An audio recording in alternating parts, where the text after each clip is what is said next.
Hi and welcome to the first of a series of short recordings to get you thinking about the law. I'd like you to imagine the following facts. Let's imagine two parties, we'll call them A and B.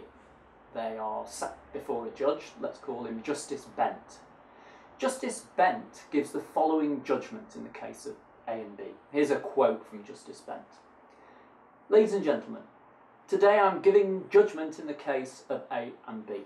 I've decided in favour of A, because I have shares in his company, and that one of the consequences of me ruling in his favour is, I hope, an increase in the value of my shareholding.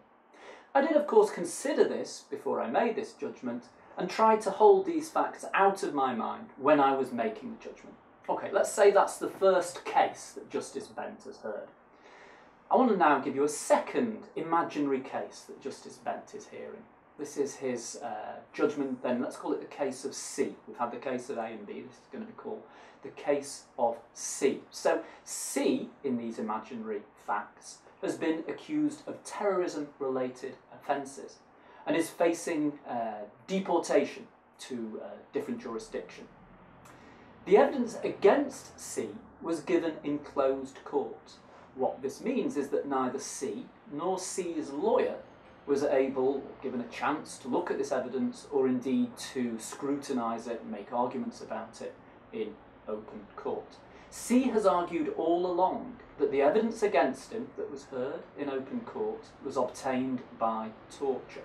So Justice Bent decides C's case in the following way. This is what Justice Bent argues. Quote, terrorism strikes at the root of democracy. Therefore, those suspected of terrorist offences have to be dealt with robustly. Sometimes, even in a democracy, courts have to meet in private and in secret to consider evidence that, if given publicly, would compromise national security. It is unfortunate that neither C nor his lawyer were able to consider or see the evidence which the hearing considered, but I have hereby ruled that C must be deported.